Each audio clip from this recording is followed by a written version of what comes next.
Salut à toutes et à tous et soyez les bienvenus pour cette déjà 4e partie de mon voyage à Rio où aujourd'hui nous allons vivre un moment fort en nous rendant au sommet du Corcovado pour nous retrouver au pied du Christ Rédempteur, cette monumentale statue qui symbolise la ville. C'est parti pour une ascension en téléphérique.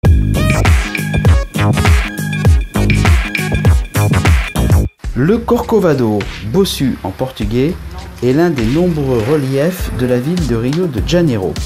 Il s'élève à 704 mètres d'altitude. Il est célèbre pour accueillir en son sommet la statue du Christ Rédempteur, l'un des principaux symboles de la ville mais aussi du pays, pour offrir une vue sur l'ensemble de la zone sud de la ville.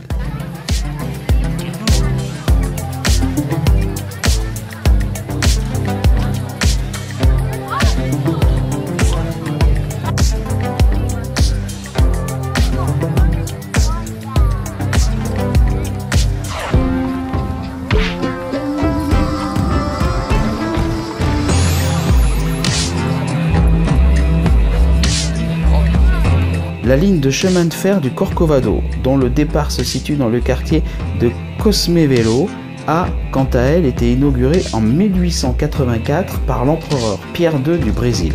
En 1910, cette ligne a été la première ligne du Brésil à être électrifiée. Les anciens trains à vapeur sont alors remplacés par des machines électriques. Durant 4 ans, la ligne servit à l'acheminement des matériaux nécessaires à la construction de la statue du Christ Rédempteur. Sur la partie sommitale, un escalier de 220 marches permet d'accéder au pied de la statue. Inaugurée en 1931, la statue du Christ Rédempteur, haute de 38 mètres, est l'un des endroits touristiques les plus fréquentés de Rio avec 600 000 visiteurs par an. Au pied de la statue, on peut voir une vue panoramique du centre-ville avec notamment le pain de sucre, le lac Rodrigo de Freitas, les plages de Copacabana, Ipanema ainsi que plusieurs favelas de la ville.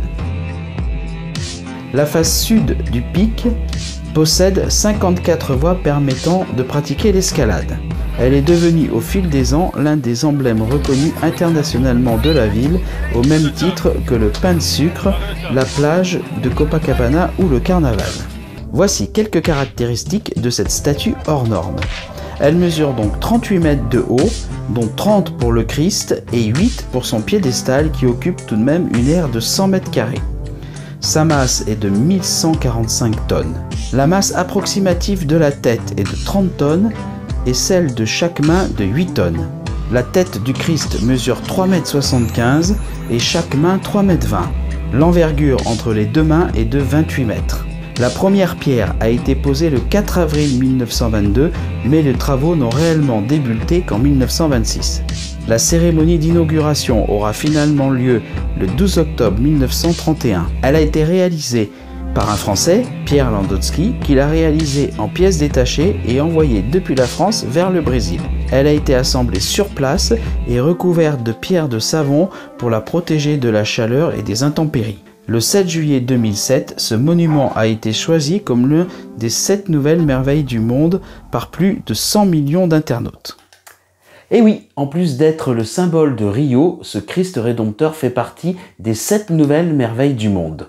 Allez, plus que 6 à voir. Dans la prochaine vidéo, nous irons visiter le centre-ville de Rio et ses bâtiments iconiques. Si ce n'est pas déjà fait, je vous invite à regarder l'intégralité de mon voyage à Rio en cliquant sur les liens juste à côté, à vous abonner et surtout à activer les notifications pour ne rien rater de la prochaine et dernière vidéo de mon voyage à Rio.